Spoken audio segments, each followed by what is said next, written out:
Machado, e eu vim apresentar para vocês, então, uma introdução a Rust, com o título emblemático, que é Rust, o Type Safety de Haskell, a concorrência de Erlang e a velocidade de C++.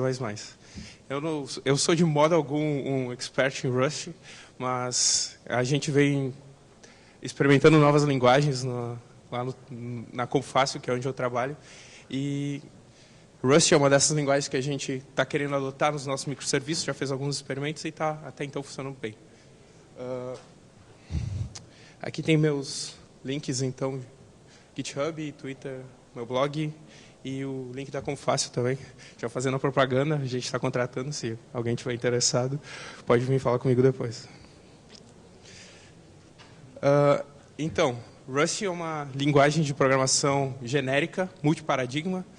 Então, você consegue com Rust programar de uma forma mais imperativa ou então uma forma mais declarativa, fica ao seu critério. E é uma linguagem de sistemas. Por sistemas, então, dá para se entender que é uma linguagem que demanda performance. É para aplicativos que você precisa estar muito perto do hardware ou rodar em muitas threads, ter grande performance, ou você tem um sistema embebido que precisa fazer qualquer magia negra dentro de uma caixinha lá no meio do oceano. Rust serve para esse tipo de problema. É uma linguagem de sistemas, você precisa de performance e ela tem algumas características emblemáticas que eu vou abordar na sequência. A Rust, então, foi lançada oficialmente em maio de 2015, então faz um pouco mais de um ano. Atualmente ela está na versão 1.10. Ela suporta diversas plataformas, PC, Apple, ARM, Raspberry, várias outras ali que eu não conheço, mas já ARM e Raspberry são bem emblemáticos para IoT. E quem construiu o Rust, então? Foi um grupo de pesquisa da Mozilla, os trabalhos começaram lá em 2009. O Graydon Hoare foi o starter de tudo isso. E hoje o team lead é o Brian Anderson, Patrick Alton e Alex Christon, certamente falei esses nomes errados. Eles também são desenvolvedores chaves da linguagem. Para que Rust foi feito, então? Patrick Alton é da opinião que Rust foi feito para escrever programas que C++ escreve hoje, para resolver os mesmos problemas de C++. Alguns exemplos, então, são browser engines, games, IoT, sistemas operacionais.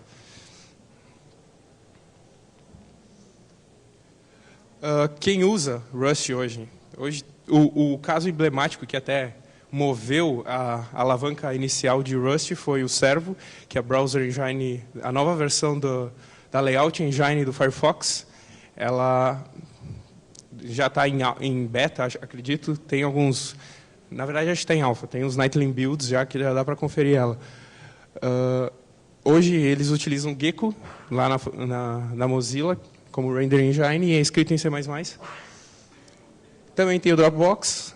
O core, a engine do negócio do Dropbox foi movido para Rust. Coursera também, para aprendizados online. Skylight, que é um New Relic para Rails. O Redux, que é um sistema operacional Unix-like, totalmente escrito em Rust.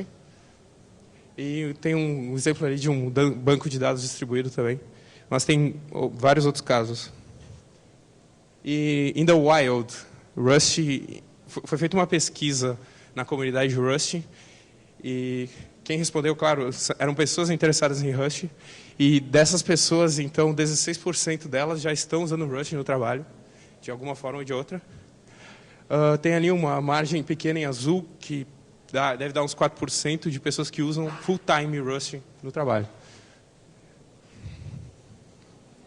Então, isso já demonstra que Rust não é só uma teoria, já está sendo aplicada for real, funcionando em vários casos. E dessas pessoas interessadas, em que áreas elas trabalham hoje? Então, tem bastante em web, servers, programação de rede, banco de dados, big data. Isso mostra um pouco também do nicho das pessoas interessadas. A linguagem, ela não necessariamente precisa ser usada com os propósitos do criador. Aqui já demonstra um pouco isso também. Quais são os pontos fortes de Rust? Eu diria que são 3: segurança, performance e muito controle. E esses 3, de fato, eles têm uma sinergia muito forte em Rust. Com você, talvez o item que a comunidade de Rust mais venda é a segurança. Segurança de memória, assim, você não tem ponteiros estourando e tendo que lidar com isso. E ainda com toda essa segurança agregada que eu vou mostrar na sequência, que Rust garante, você tem um grande performance e grande possibilidade de controle. Você é o responsável pelo programa que você está fazendo e você pode fazer basicamente qualquer coisa. Algumas das fraquezas de Rust seriam, então, o compilador, você luta com ele, principalmente a feature de borrow checker, que é uma das features que garantem a segurança em Rust. Então, elas não são intuitivas no primeiro momento e você toma um tempo até se acostumar com essas regras, mas conforme você vai se aprofundando, você vai vendo que elas vão fazendo todo sentido e que isso lhe permite você escrever código seguro. Eu vou detalhar o borrow checker na sequência. A sintaxe de Rust é bem grande também, muito mais grande do que uma linguagem que começou no mesmo momento, por exemplo, o Go. A sintaxe tende a ser muito maior do que Go. E é relativamente nova. Essa pode ser uma fraqueza, dependendo do caso.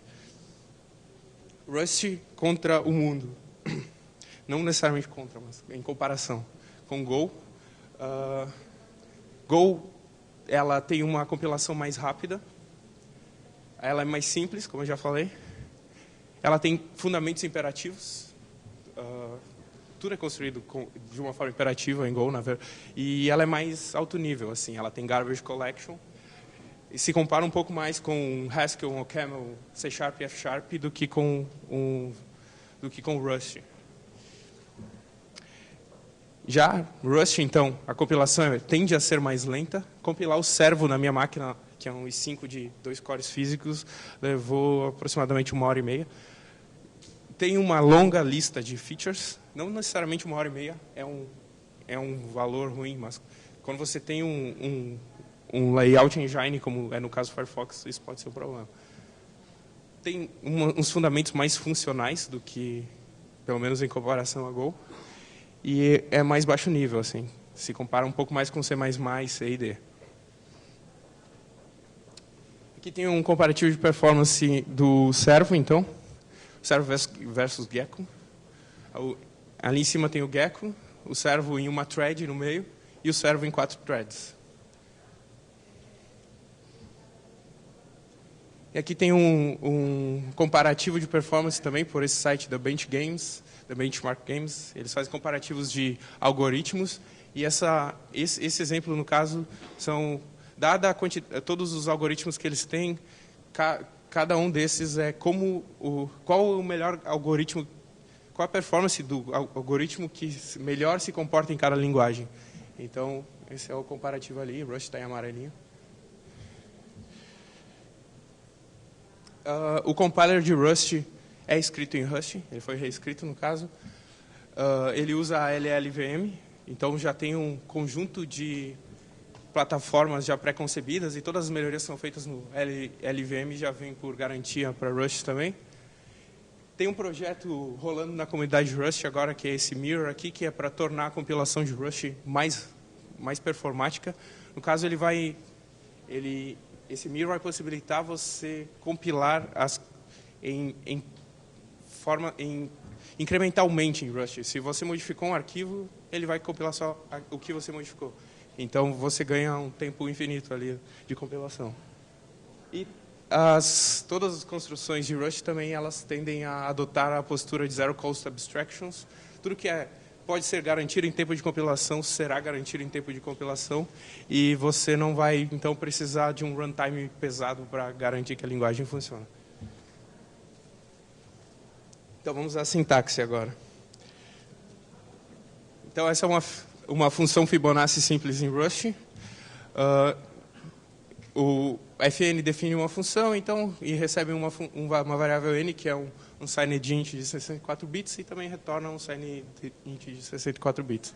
Ali já começa a aparecer um pouco das caras funcionais, está usando um match desse valor recebido. Caso seja 0 ou 1, retorna n. Se não, retorna Fibonacci de menos 1 mais Fibonacci de menos 2. Esse match é quase um switch case. Para quem está acostumado a funcional, provavelmente vê isso com frequência, mas uma coisa interessante dele é que ele força você a implementar todas as possibilidades que entram no argumento. Se n é um inteiro, então ele vai ter que todas as possibilidades para inteiro têm que estar cobertas nessa função. Então, se você tivesse, ao invés desse corpo aqui, você tivesse 0, 1, 2, 3 e na linha de baixo 5, 6, 7, o compilador ia dar erro, dizendo que você não implementou 4 e que ele não está sendo encoberto. Então, o compilador consegue garantir várias coisas para você em Rust. Aqui é uma função, então, para retornar o maior denominador comum de 2 números. Uma outra característica nova que se apresenta é o much ali. Essa palavra-chave garante que a variável de entrada seja mutável. Então, tudo que não tem much, por default, é imutável em Rust. E outra característica interessante é esse assert aqui. Ele é uma macro, toda a palavra que termina com uma exclamação é uma macro em Rust. É uma das características bem diferentes também do que geralmente você vê, mas tem alguma similaridade com as macros de C e de C++. Basicamente, em tempo de compilação, esse assert ali vai ser substituído por uma expressão complexa ali, que vai ver se a expressão interna ali é verdadeira, beleza, continua. Senão, dá um pânico e para a execução. Então, toda a palavra-chave que termina com uma exclamação é uma macro e vai ser substituída em tempo de execução. Ela tem algumas possibilidades maiores do que as macros do Vim. De C. É quase um subidioma de Rust, esse sistema de macros. Outra coisa que dá para notar aqui é que as expressões dentro do while, do if também, elas não precisam de parênteses. Você só precisa das chaves aqui para escopar a execução do while aqui no caso, mas é só por escopo mesmo, não é nada de requerimento de sintaxe. Tem a definição de uma variável aqui, let t é igual a m, e... desculpa. Quando ele quiser. Let t é igual a m, então, basicamente, assim como se define uma função em Rust, ainda dá para setar tipo. Ela é estaticamente tipada, só que o compilador consegue inferir o tipo dessa variável, então você não precisa especificar. Também tem o retorno aqui, no final. Ele não tem a palavra-chave return, ela pode ficar omissa quando a última expressão for o retorno. Quando você precisa quebrar um loop, nesse caso você vai precisar usar o return, mas para todo o resto não precisa. Enums, então. Enumerações são coleções de alguma coisa. Aqui, por exemplo, os elementos, square, circle, bem simples. Estruturas. Estruturas são os elementos bases de tipificação em Rust. Como uma estrutura é muito similar do que você faz em C, você consegue setar valores aqui dentro da estrutura, mas, além disso, você consegue adicionar comportamento à estrutura também, fazer um bind ali de uma trait que eu vou mostrar na sequência. Então, aqui como se inicializa essa estrutura aqui também. Aqui eu usei mutável, mas não precisaria. Traits, então. Traits são funções, são um conjunto de funções, um conjunto de características, que também são um tipo para o compilador. Nesse caso aqui, resarea é um tipo, e circle também é um outro tipo. Então, aqui eu defini uma estrutura circle, que tem ali seus atributos, e é uma trait resarea. Essa trait de resarea, então, está dizendo que para todo mundo que quer ter área, você vai ter que implementar uma função resarea que retorne um float de 64 bits. Então, aqui é como se implementa essa função para um círculo. Você, basicamente, tem que usar essa palavra-chave aqui, resarea for circle, e implementar o código ali. Aqui tem o self também, que é similar ao this, mas não é muito diferente do que se vê nas linguagens de programação. Generics, então. C++ tem essa feature que você consegue usar o template lá para inferir o tipo de um objeto em tempo de compilação. E com Rust você consegue fazer coisa similar aqui. Eu tenho, por exemplo, essa enum option, que ela é do tipo T. Ela recebe um tipo T. E essa option, então, ela tem as opções. Essa enum, então, ela tem as opções some, que recebe o tipo T, e none. Isso aqui é bastante usado internamente em Rust para representar algum valor que pode não existir. Quando você tem um valor opcional, as funções geralmente elas retornam option.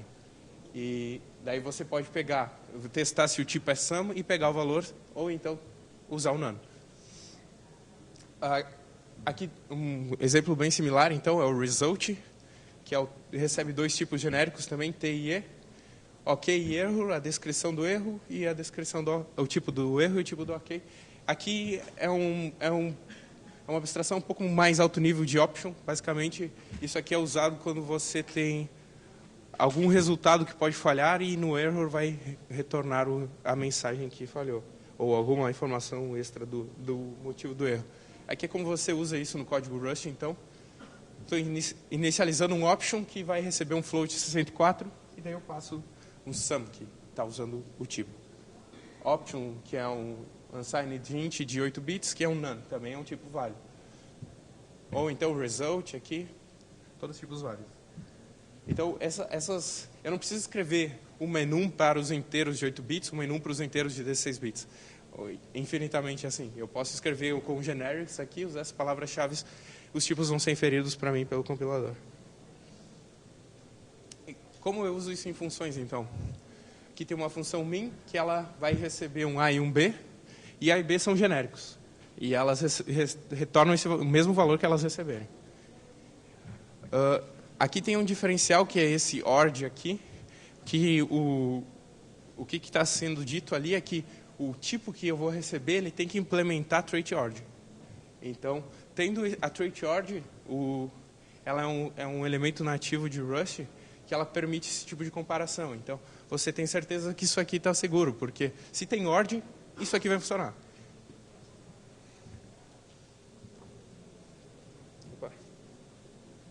Então, aqui a utilização dessa função, então, aqui o tipo foi inferido em tempo pelo compilador, eu não precisei ser estrito, eu disse que aqui é um inteiro de 8 bits, beleza? E daí ele vai inferir que o 20 também é um inteiro de 8 bits, porque os dois têm que ser do tipo T. E também o resultado vai ser o 10 ali no caso. Mesma coisa aqui, inferindo um tipo diferente. A, B e C, X, Y e Z, eles também implementam order. Então, até os tipos primitivos, eles têm algumas traits implementadas nele, diferente de Java, por exemplo. Então, tudo é uma forma de objeto. Você consegue utilizar operações e testar os tipos que esses objetos implementam. Aqui tem uma dependência composta. Função foo vai ter que receber um argumento que é do tipo T, e tipo T tem que implementar clone e debug. Então, o clone, ele me permite que eu copie o objeto, e o debug ele me permite que eu imprima o objeto, como se fosse uma string. Tendo essas duas garantias aqui, que também são elementos da Standard Library do Rust, você está garantido que a implementação vai funcionar com o que for recebido. Aqui tem um caso um pouco mais complexo, e conforme você vai se acostumando a Rust, isso se torna cada vez mais normal. Você tem, então, uma matriz que tem um tipo R e um tipo C como seus elementos, e você está implementando uma função add para essa matriz. E você está garantindo aqui que o tipo R e o tipo C implementem none. Começa a ficar assim, você começa a aninhar tipos e checagens. No final das contas, você é extremamente restrito, o seu código fica bem seguro, você tem certeza que quem vai consumir essa API vai implementar tudo do jeito certo. E você consegue, então, dormir mais feliz. Aqui, Rust também ela é lazy evaluated. Falar isso em português é muito estranho. Ela é avaliada preguiçosamente. Então, o que isso significa? Significa que você consegue pensar sobre os problemas de uma forma diferente. Você consegue trabalhar, por exemplo, com listas infinitas. Então, dado uma lista infinita, começando de 1 ao infinito, eu quero filtrar os valores pares, eu quero encontrar todos que são maiores do que 42 e pegar 5 desses e transformar no vetor. Isso não daria para fazer dessa forma, pelo menos em uma linguagem que não é lazy evaluated, porque aqui você já iria estourar a memória, você não consegue carregar uma lista infinita. E esses 3 passos aqui, eles trabalham todos com listas infinitas. Ó. Só aqui no take que a gente começa a sair do infinito. O que o Rush faz é ele coloca numa máquina de estados, digamos assim, e começa a interpretar por baixo. Ele vai saber que vai ter que coletar um vetor de inteiros de 32 bits, pegar 5 desses e encontrar os maiores 42, então é por baixo. Aqui então tem um exemplo um pouco mais imperativo, é mais imperativos comparado ao próximo exemplo que eu vou dar, que é mais funcional, de um script em Rust. Nesse caso aqui, basicamente, ele abre um arquivo, pega o conteúdo desse arquivo, transforma no inteiro e multiplica por 2 o que está dentro desse arquivo. Cada uma dessas opções que podem falhar, elas vão retornar uma enum de result lá que eu mostrei para vocês antes. Então, como tudo que pode falhar retorna um tipo específico, eu sei onde as coisas que podem dar erro vão se apresentar. Então, eu consigo programar já pensando nos casos que podem falhar e, enfim, fazendo um matching aqui, por exemplo. Abre o arquivo, dado determinado caminho. Se está tudo certo, retorna o arquivo. Se falhou, retorna a função, passando por que falhou. Inicia uma variável mutável com conteúdos de uma string. Essa variável, todas as strings que são alocadas dessa forma, elas vão lá para a heap, elas não ficam na stack. Então, por default, assim, tudo o que não é muito simples vai para a heap e você consegue, então, reusar e passar adiante, que eu vou explicar melhor na sequência. Mas, então, tendo esse container aqui para uma string que vai lá para a heap, eu vou abrir esse valor aqui, ler ela para dentro dessa variável, e se der erro, eu retorno o erro também. Poxa. Esse power save está me matando. Aqui tem uma diferença, eu não estou usando match, eu estou usando if-let, é para eu testar só um caso das opções que são dadas. Se o resultado dessa expressão aqui for um erro, daí então eu vou processar isso aqui, mas se der ok, eu não quero fazer nada. E ele não faz de fato, porque a variável, o conteúdo já está dentro dessa variável aqui. Então, tendo o conteúdo desse arquivo, que é uma string dentro de contents, eu posso transformar isso em uma string, como está fazendo aqui. Essa é outra expressão que pode falhar, por isso que tem esse ok error aqui, tem um matching tratando ela. Se deu tudo certo, fica em n, retorna o resultado vezes 2. Aqui uma versão um pouco mais funcional, então. Abre o arquivo, daí já tem esse resultado já tem uma trait implementada que você tem essa função mapError aqui, quando der erro, vai ser mapeada para cá. Você tem que passar uma closure, então, que é essa expressão aqui, e está retornando o erro. Se não deu erro, se deu certo, no caso, então vai ter o resultado dentro desse file, a mesma expressão de antes, guarda num conteúdo, lê a string para esse conteúdo, então, se deu tudo certo no fim, retorna o contents. Se essa expressão, esse bloco inteiro aqui deu certo, transforma em inteiro, se deu erro falha aqui, retorna. Todos esses objetos internos, esse option e result de Rust, eles têm essas funções auxiliares aqui que você consegue tratar dessa forma funcional, assim, passando uma função, posso passar uma closure para tratar ela. Então, aqui tem a grande característica de Rust, então, que é como se trata memória no Rust. Então, o Rust garante para você que você não vai ter ponteiros nulls, um ponteiro que você não inicializou e começa a usar, que você não vai ter dangling pointers, que quando você tem 2 recursos concorrentes consumindo um recurso, um ponteiro, um deles muda o valor e de outro tenta consumir esperando que era de tamanho X e agora é tamanho Y. e daí vai ficar totalmente quebrado e zoado.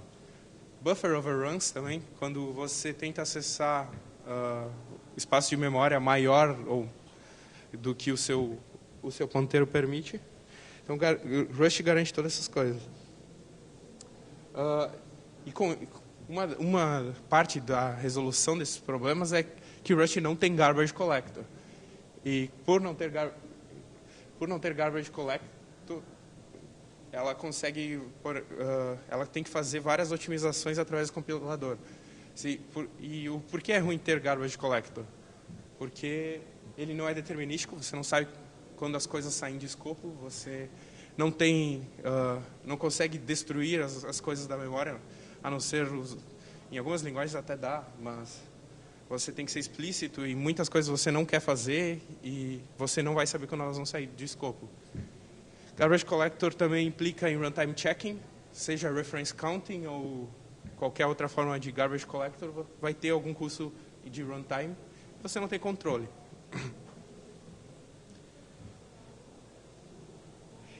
Rust resolve isso com desalocação quando sai de escopo. Se um recurso saiu de escopo, Rust vai ter certeza, dado o modelo de ownership de Rust, que o recurso pode ser desalocado. Um exemplo, então, de ownership em Rust. Declarando um vetor que vai lá para heap de 1, 2, 3 aqui, nessa variável v. Se eu passar esse vetor para v2 e depois tentar acessar esse mesmo vetor através da variável inicial, Rust vai dar erro. Você não pode consumir um valor que foi movido. Então, o que está sendo dito aqui? Estou declarando essa variável v que vai ter um vetor. Agora estou passando esse vetor para v2. Você não pode mais usar v dessa forma aqui, porque o dono do vetor passou a ser v2. E você só pode ter um dono de recurso a cada momento em Rust. Aqui é como se faz, então, esse exemplo aqui. Se você quer que v2 também possa acessar, você empresta o recurso. Uma referência, você passa uma referência para v2, só que não é exatamente igual a referência de C e C++. Tem algumas regrinhas ali que, no final das contas, permitem a segurança que o Rust promete. Então, quando um recurso é definido dessa forma, ele é dono V é dono do vetor. Agora, você pode emprestar esse valor para alguém e essa pessoa vai poder consumir ele. Aqui tem um exemplo, então, de como fazer isso. Passando o vetor para uma função. Eu passei esse vetor aqui, a coisa que eu tenho que cuidar aqui na sintaxe é esse comercial dentro da função e dentro do foo. Se eu printar isso aqui, vai funcionar. Agora, se eu tentar modificar esse vetor, eu não vou conseguir. Porque, por default, tudo é imutável e o dono também ele não especificou que esse valor poderia ser mutável de alguma forma. Esse é o erro que dá. Você não pode pegar um valor imutável como mutável. Essa é uma expressão que funciona de mutando um valor emprestado. Aqui define x. Y é x, é um empréstimo de x de uma forma mutável. Então o y vai poder funcionar, vai deixar funcionar aqui. Vai deixar incrementar o valor e x vai mostrar esse valor incrementado. Por que esse parênteses? Isso faz parte das regrinhas de Rust, que se você tem um recurso emprestado que vive mais do que quem emprestou, vai dar um problema de racing conditions mais uma vez, porque você vai estar tentando acessar um recurso que já foi desalocado. Então, isso aqui está garantindo que y deixe de existir antes de x, para daí, sim, você não acessar alguma coisa que está quebrada. Tirando as chaves aí, parar de funcionar. Mas resumindo as regras de empréstimo, então, um valor emprestado não pode ter um ciclo de vida maior do que quem emprestou, porque nesse momento ele vai acessar uma referência quebrada. Você pode ter uma ou mais referências, um ou mais empréstimos imutáveis para um recurso. Se você se tiver lá assim, 500 threads recebendo um recurso de uma forma assim, emprestando esse recurso, vai funcionar beleza. Porque Rust entende que esses caras não vão modificar esse valor, então eu posso deixar eles consumirem do jeito que eles quiserem. Agora, se você quer ter uma referência mutável, você só pode ter uma. E você não pode ter nenhuma imutável. Um momento que você está alterando um recurso e os outros estão com uma referência lá, eles vão se quebrar também, vai quebrar o sistema, a segurança de Rust. Então, essas são as regras. Um valor emprestado não pode viver mais do que quem emprestou. Só pode ter uma ou N referências não mutáveis e é somente uma referência mutável. Lifetimes, então, é outro recurso que Rust incluiu para garantir esse sistema de segurança. Lifetimes, então, você basicamente diz quando um recurso, qual é o ciclo de vida de um recurso. Aqui eu tenho uma função firsts, que ela recebe 2 vetores, e ela retorna 2 referências de alguma coisa. Se eu retornar uma referência de uma coisa que o compilador não tem como inferir de onde ela veio, o ciclo de memória vai ser perdido. Assim. Então, eu tenho que dizer que, visto que eu estou passando uma variável, um vetor A, e estou retornando a primeira ocorrência desse, um vetor X, desculpa, e estou retornando a primeira ocorrência desse vetor X como uma referência, mesma coisa para o Y, eu tenho que dizer que esse retorno de referência, ele tem que viver tanto, pelo menos tanto quanto esse valor, esse vetor que foi colocado na entrada. Então, quando você tem que retornar referências de funções, você vai ser obrigado a usar lifetimes em Rust. Porque daí o compilador vai conseguir induzir que esse valor entrou por aqui, entrou um valor aqui com um ciclo de vida tal, e está saindo um outro que tem um outro ciclo de vida. Aí você consegue dizer, olha, esse ciclo de vida aqui, desse cara aqui, é o mesmo desse cara aqui. Então, consigo, quando o vetor for... Quando o X sair do escopo, isso aqui vai ter que sair também, senão vai dar algum erro ali, alguém vai tentar acessar um recurso que não existe mais. Existe, então, esse ditado de que a shareable mutable state, estado compartilhado imutável, é a raiz de todo mal. E lá na Mozilla, inclusive, tem um cartaz a uns 4 metros de altura, que tem uma listra assim, e está escrito que você tem que ser dessa altura para escrever código concorrente aqui na empresa. Então, para dar uma noção para vocês que os caras da Mozilla, que são fodas pra caralho, sofrem com isso. E até Rust, então, ela é tão gostada lá na empresa por causa disso. Ela resolve esses problemas. E as linguagens, geralmente, elas tomam o approach de resolver o mutable, do shareable mutable state. Elas tentam não deixar você modificar o valor de alguma forma. Esse geralmente é o approach tomado. Já Rust, ela tenta resolver o shared. Com aquele sistema de ownership que eu expliquei há pouco, você simplesmente exportando eles para um contexto concorrente, você consegue os mesmos benefícios de segurança que você consegue em uma thread em any thread. Eu vou explicar isso na sequência aqui. Aqui é como se cria uma thread, então, em Rust. Simplesmente um spawn aqui. Você pode retornar um valor. E aqui ele está coletando essa thread. Isso não é necessário, mas daí você consegue consumir o valor, basicamente. Só que aquele lá você não conseguia fazer uma coisa assim, aquele exemplo. Você não consegue consumir nas threads um valor que está na função py, porque a função py pode deixar de existir antes da thread. Então você pode usar esse scoped aqui. Antes você se usava o spawn. Agora, com esse scoped aqui, você está dizendo que essa thread principal aqui, que está criando essas novas threads, ela vai viver até o fim. É isso que esse scoped garante. E daí você, então, consegue passar uma variável que está no escopo maior para ela. Esse é o mesmo sistema de ownership de Rust, lá que um recurso não pode viver mais do que de quem ele tomou emprestado. Aqui tem um exemplo um pouco mais completo e complexo, que é o Shareable Mutable Thread. Aqui, então, basicamente tem um vetor, 1, 2 e 3, ele está sendo compartilhado por 3 threads. E isso aqui é um construtor da Standard Library, esse mutex, esse arc aqui. Tem várias formas de se fazer shareable mutable threads em Rust, essa é só uma delas. Você pode usar channels, que é bem similar com Go.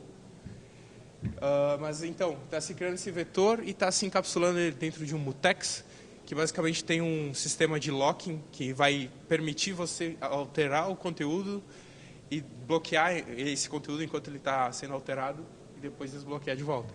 Esse arc aqui é um reference counting. Para threads é necessário isso como uma forma de garbage collector, mas só é necessário para alguns casos de threads. Então aqui está se criando as threads e vai se modificar a data aqui. Esse é o objetivo. Então, para isso, se pega essa data e dá um lock. E esse é um wrap aqui, pega o valor em si, no caso, e altera ele. Quando essa thread sair de escopo, ela já vai fechar esse lock aqui e os outros consumidores podem continuar alterando o valor e consumindo. Um pouquinho sobre testes, então. Aqui tem uma função de prime factors. Como eu testaria uma função de prime factors, então? Aqui tem prime factors de 48, por exemplo. Eu tenho que acertar que a função de prime factors de 48 tem que retornar um vetor de 2, 2, 2, 2 e 3. Eu posso usar essa macro, então, acerte equals aqui, e usar uma annotation de teste no cabeçalho da função para o compilador, então, detectar que é um teste, de fato. Outro benefício desses testes é que, se você fazer a compilação final, assim, quando você está pedindo um binário final, não um binário de teste, ele remove esses caras e não vai não shippa junto com o código. Aqui tem o should panic, então, mais uma annotation, quando você espera que o teste falhe de alguma forma. Então, acertou aqui uma coisa que não faz sentido, então gera um pânico. Você pode testar a mensagem também. Outra coisa interessante é que você pode usar código como documentação. E esse código é validado quando você gera essa documentação. Então, você não vai ter código de documentação desatualizado. Aqui, então, se tivesse uma função add_to, aqui embaixo desse código, ele iria rodar isso aqui na hora de gerar a documentação e garantir para você que a sintaxe não mudou, que as regras não mudaram e a sua documentação está atualizada. Isso aqui é Markdown, então, esse arquivo aqui você pode botar comentários e whatever que precisar fora, e nesses blocos de código é código. Macros, então, em Rust. Esse é um recurso bem interessante, de fato. Um vetor. Para eu criar um vetor em Rust, eu uso essa macro vec, passo 1, 2 e 3. Só que isso, na real, se não tivesse a macro, seria assim, ó. Variável x é um vetor de um unsigned int de 32, que vai receber como entrada, aqui daí tem a criação desse vetor aqui. Ele vai criar um mutável temporário aqui, novo vetor, e fica puxando os valores ali e retorna essa variável mutável para dentro de um contexto imutável. Isso é assim que se implementa aquela macro de vetores em Rust. Isso aqui é um subidioma de Rust, então não vou me deter, mas você tem outra macro para criar macros, o negócio começa a ficar recursivo de um jeito maluco. Então aqui você usa a macro, passa o nome e a expressão que simboliza ela. Vocês podem ver que tem uma semelhança de 1 para 1, dá para dizer aqui, desse código aqui do anterior. Primeiro está sendo criado um vetor mutável aqui, temporário, mesma coisa aqui. Depois está se fazendo pushes aqui dos valores e, por fim, está se retornando o vetor, mesma coisa aqui. O cargo é o Package Manager de Rust. Você consegue rodar código, fazer build, rodar testes, benchmarks, gerar documentação, atualizar as dependências, inicializar boilerplates de projetos Rust. Algumas libs interessantes, então, tem RustUp, que é um multi-platform compiling to set. Você consegue, no meu Linux aqui, eu consigo compilar para Mac, por exemplo. Então, isso é interessante. Clap, que é uma libzinha para fazer parte de Command Line. Iron, que é um framework web para Rust. É muito legal ver os Rust sendo usado na web, assim, coisas que requisições demorarem 50 microsegundos. Isso é muito bacana. Helix, então, para os Rubistas, você consegue implementar classes Ruby em Rust. Então, se você tem lá a sua lógica de negócio em Ruby e precisa só de uma partezinha que demanda muita performance, você consegue usar o Helix aqui, implementar isso em Rust e usar como se fosse Ruby. E o Racer também é uma lib para desenvolvimento com autocomplete e tal.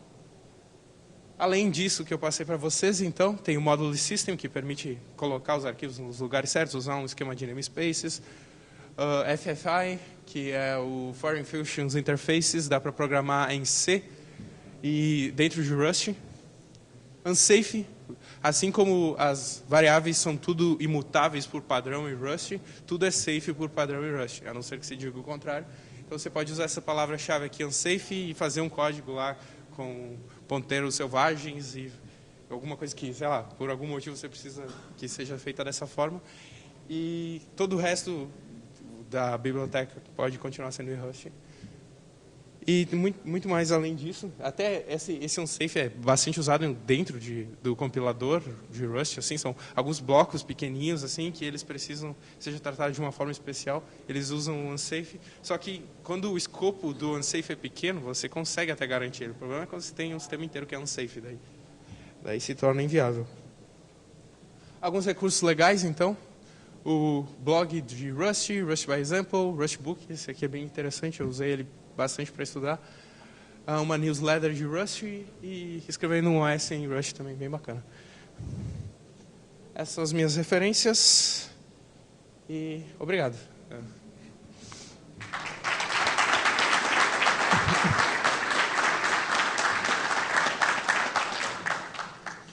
Perguntas?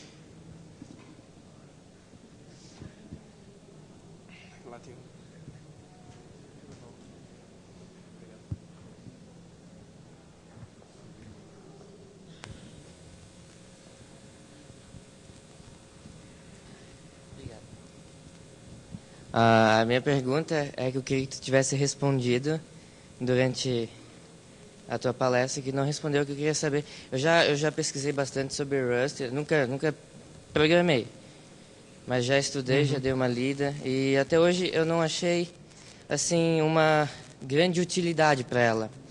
Tipo, para Go é uma linguagem nova, tão nova quanto o Rust. E eu já fiz alguns projetinhos e Go é muito foda para trabalhar com concorrência, e se tu quiser desenvolver para parte de web, ele aguenta porrada. Eu queria saber, tipo, no que o Rust faria ganhar de... eu vou deixar de usar Go nisso porque Rust é melhor. Eu vou deixar de usar C porque Rust é melhor. Certo. Quando você tem uma aplicação muito grande, como um browser engine, assim, você tem um ecossistema inteiro, você precisa de segurança. Esse é o principal ponto de Rust. Mas ainda assim, por exemplo, comparando a Go, você não tem garbage collection e ainda tem todos os benefícios de Go. Assim, a performance vai ser até um pouco maior em Rust, em teoria. Então, você pode usar Rust no lugar de Go para qualquer caso desses que você citou e vai ter os mesmos benefícios, digamos assim, de performance e de... não posso julgar sobre readability, mas isso é bem subjetivo também, mas você pode... Em todos os contextos que você consegue usar Go, Rust vai funcionar e ainda vai ter um ganho de performance e safety, que é bem importante para conforme os sistemas vão crescendo. Mas o Go tem também, ele também tem a questão ali do panic e do recover, que vai ser, tipo, se tu tratar de forma certa, tipo, tua aplicação não vai crashear praticamente nunca. Ela sempre vai conseguir se recuperar e voltar a um estado que ela consiga continuar. E na questão de legibilidade, eu acho que o Go tem uma sintaxe bem enxuta. Concordo. Ela é uma sintaxe muito pequena. no começo tu acha estranho, mas depois que tu se entende a teoria, assim, o conceito da linguagem, tu pega o jeito e desenvolve bem fácil. Pois é, se tem que ficar uma mensagem sobre o Rust, é que você não precisa pensar, você não precisa fazer essa coisa que você comentou de desenvolver certo. O compilador vai fazer isso para você. Agora, se você não quiser que o compilador faça isso para você, você pode especificar. Mas, por padrão, ele vai ser extremamente rígido com você e você vai ter certeza que você vai estar escrevendo um código válido, assim, que não vai dar esses crashes que você comentou. Assim, nesse sentido é legal, porque ele evita provavelmente alguns erros bobos de programação, que eu fiz um negócio aqui que entra em loop. Só vai perceber na hora de executar, dependendo da linguagem. Sim, exato. Você tem checagens que são feitas em tempo de compilação e que vão apontar todos os possíveis problemas de segurança que você vai ter. Até tem um modelo matemático provando que em construção ainda, não sei se está pronto já, provando que Rust é type safety, assim, matematicamente. Então, você tem essa garantia. E como eu mencionei, quando o projeto começa a ficar muito grande, você tem um ecossistema numa linguagem como C++, você vai ter problemas de ponteiros e N outros fatores de segurança, assim. E até como eu falei, que segurança é o grande problema quando você lida com ponteiros, assim, buffer overruns, assim, tem muita parte dessas linguagens como C, C++, que quando você faz alguma coisa que o compilador não entende, acessa um vetor em uma posição que não existe. Não é especificado como tem que ser o comportamento, e ali entra N brechas de segurança. Assim com Rust, você não tem um runtime checando essas coisas, e mesmo assim você tem essa segurança. Então, performance mais segurança. Entendi. E se fosse para dizer assim, hoje o foco de Rust é isso, qual que seria? Então, o mesmo domínio de C++. As aplicações que C++ escreve bem, hoje, Rust consegue escrever tão bem quanto, pelo menos, e ainda garantindo segurança e todos esses fatores que eu já mencionei. Então, C++, browser engines, databases, sistemas operacionais, IoT, todas essas coisas se aplicam. Beleza. Obrigado.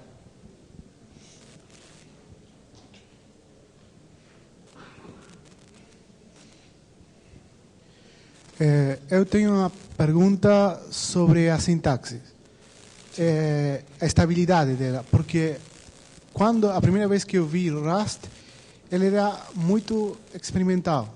Sim. Qual é o estado agora? Depois da 1.0, que aconteceu lá em maio de 2015, houve um comprometimento em não quebrar mais as APIs.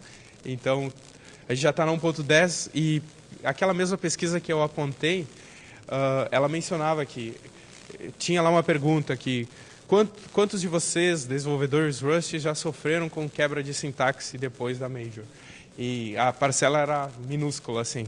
E geralmente, se era um problema de sintaxe, tinha outra pergunta ainda dizendo qual era a dificuldade da mudança desse problema de sintaxe. Também era minúsculo, assim. Então, parece que é uma coisa boa. Porque eu tenho projetos em que eu gostaria de usar Rust, mas o problema é que o projeto talvez sobreviva 10, 20 anos. Sim. Então, se ele precisa evoluir, vai precisar que a linguagem seja estável. Sim, com certeza. Então, esse é um medo que eu tenho. A outra coisa é, se eu tenho um software que precisa de evitar a liberação de memória por questão de tempo, eu estou forçado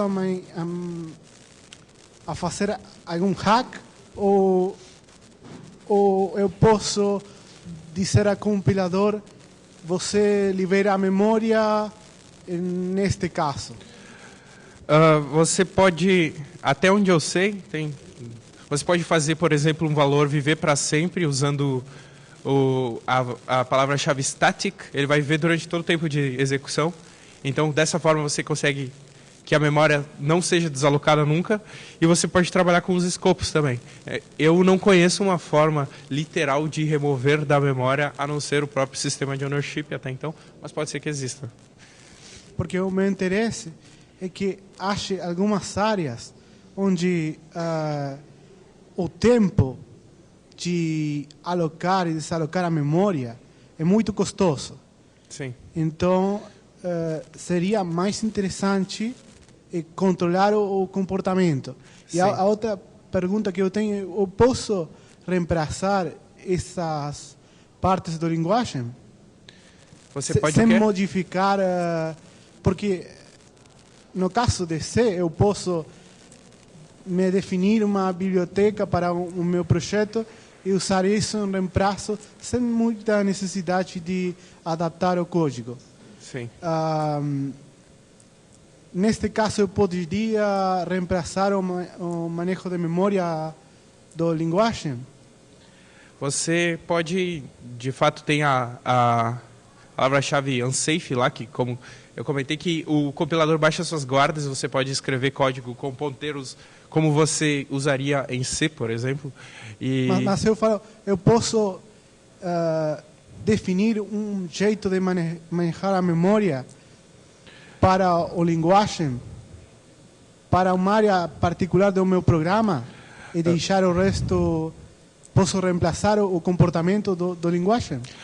Olha, se você fizer um fork lá, ou talvez sobrescrever um componente, porque tudo, até certo nível em Rust, tudo é uma trait. Então, se você sobrescrever determinada trait que controle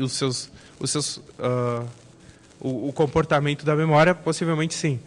Ou, então, outra alternativa é criar um fork e alterar o controle de memória lá na... O meu interesse é evitar o fork. Então eu vou ficar te devendo essa. Não tive a oportunidade de chegar a esse nível de gestão de memória, mas levando as Foreign Functions API, usando elas, você chega num C. Então, em teoria, sim. Obrigado. Tirado. Eu acho que um ponto muito forte do Rust é a integração com o Ruby, né? Acho que recentemente lançaram uma biblioteca aí, o Railspath, que estava dando mais de 30% de ganho de performance da implementação original do Rails. Acho que isso está fazendo o Rust crescer muito na comunidade também. Tem portos para Python também, mas o primeiro que apareceu foi para Rust e de fato a comunidade está bem ativa nesse projeto Helix que eu mencionei.